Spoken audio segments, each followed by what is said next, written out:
Assalamualaikum warahmatullahi wabarakatuh. Nama saya Saskia Ramadina dari kelas 12 Farmasi. Di sini saya akan membahas tentang asam dan basa.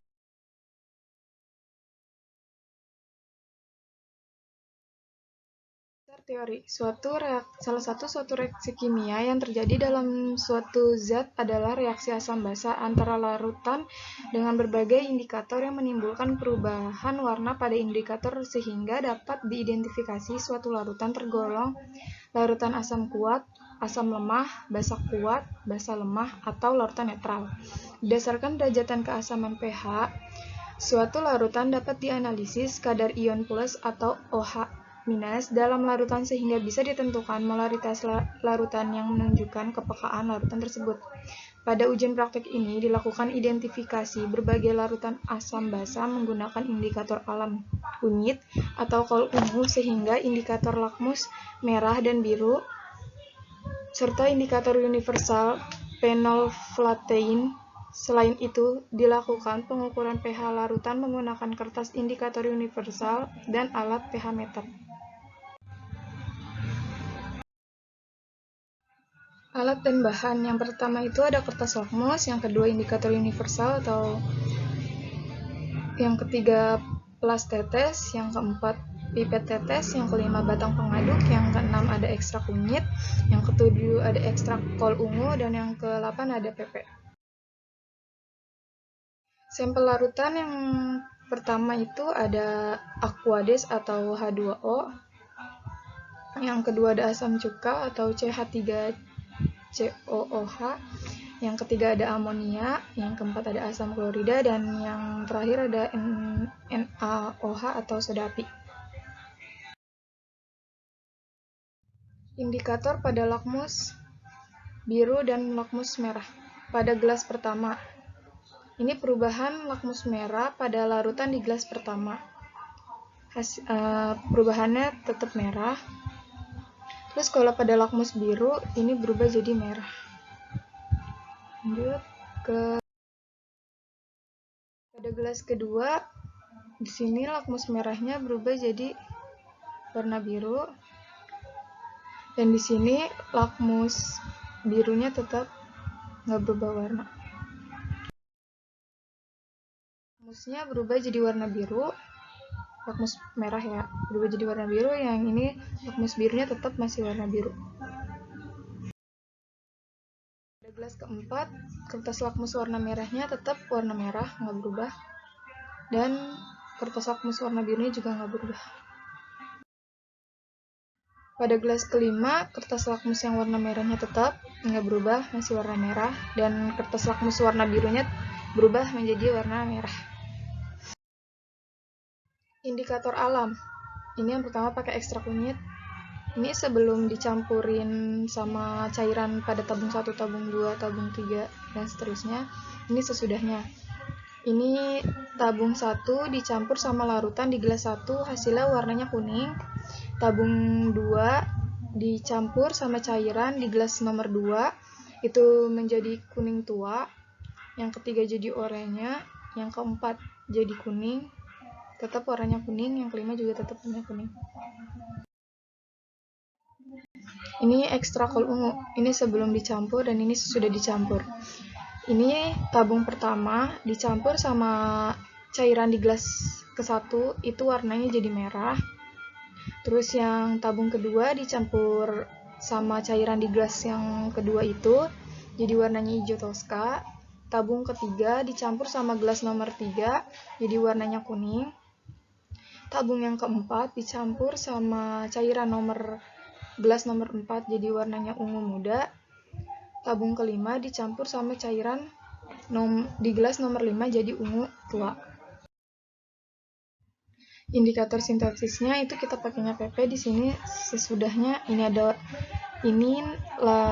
cairan yang ada pada gelas nomor 1, ini nomor 1, ini nomor 2, ini nomor 3, nomor 4, ini nomor 5. Perubahannya ini yang pertamanya semua tuh nggak berwarna. Nah, pas sesudah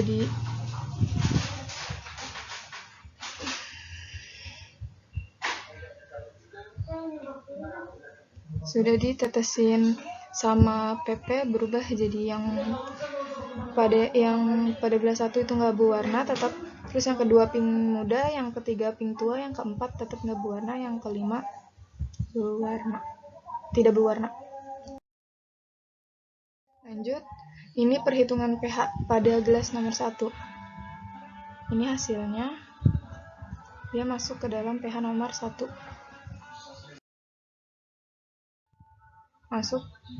Ini hasilnya masuk ke dalam pH nomor 7. Ini gelas ketiga, ini hasilnya masuk ke dalam pH nomor 12. Ini hasil nomor 4 masuknya ke dalam pH nomor, yang nomor 5 masuknya ke dalam pH nomor 3.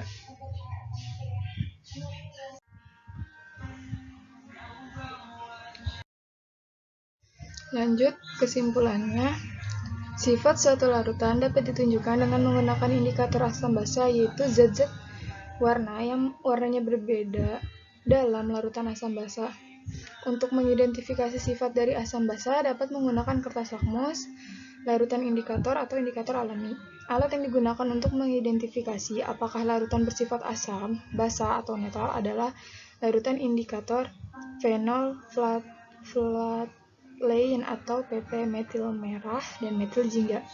Berbagai bahan tumbuhan yang berwarna seperti daun mahkota, bunga, kulit, manggis, dan kubis ungu juga dapat digunakan sebagai indikator asam basa.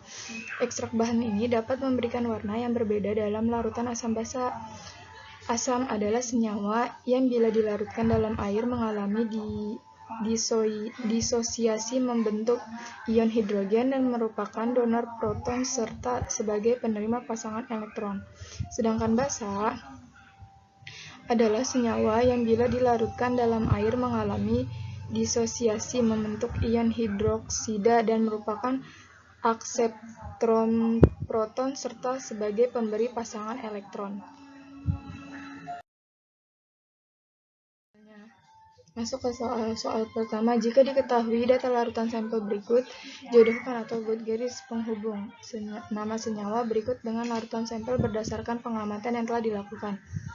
Sampel larutan pertama itu cuka, sampel larutan kedua itu soda api, sampel larutan ketiga itu aquades, sampel larutan keempat itu asam klorida atau HCl, sampel larutan kelima itu amonia. Jelaskan dengan teori asam basa mengapa larutan-larutan tersebut digolongkan ke dalam asam basa atau netral. Yang A, CH3COOH dengan CH3COOH plus H2OH plus ditambah OH-, NaOH Na plus ditambah OH-, HClH plus ditambah HCl-. NH4OH sama dengan NH4 plus OH-. Soal ketiga, mengapa ekstrak kol ungu dapat berubah warna pada larutan asam basa? Zat apa yang terkandung dalam kol ungu sehingga dapat berubah warna dalam larutan asam basa? Jawabannya, kol mempunyai warna yang khas, yaitu warna ungu. Warna ungu tersebut disebabkan oleh pigmen warna, yaitu zat anthocyanin. Karena zat inilah ekstrak kol ungu bisa dijadikan indikator asam basa. Nomor 4, dengan menggunakan rumus pH sama dengan min log H+, maka apakah molaritas larutan HCl yang mempunyai pH sama dengan 1? pH sama dengan M dikali valensi asam. 10 sama dengan M X1. 10 dibagi 1 sama dengan 10 kurang 1. Mengapa pH obat nomor 5. Mengapa pH obat harus sesuai dengan pH tubuh? Apa yang akan terjadi jika pH obat tidak sesuai pH tubuh? Bagaimana cara mempertahankan pH obat? Kadar pH tubuh sebaiknya harus selalu berada di rentang yang ideal. Jika kondisi cairan tubuh terlalu asam atau terlalu basa, maka ini akan berdampak pada fungsi organ tubuh dan kerja metabolisme tubuh. Nomor 6. Apakah manfaat mempelajari pH dalam kehidupan sehari-hari? Yang pertama, mengetahui tentang asam, basa, dan netral. Yang kedua, mengetahui indikator apa saja sehingga kita bisa mengetahui sifat apakah larutan tersebut basa asam, atau netral. Yang ketiga, mengetahui beberapa pH setiap larutan. Terima kasih. Sekian penjelasan yang telah saya sampaikan, kurang lebihnya mohon maaf. Wassalamualaikum warahmatullahi wabarakatuh.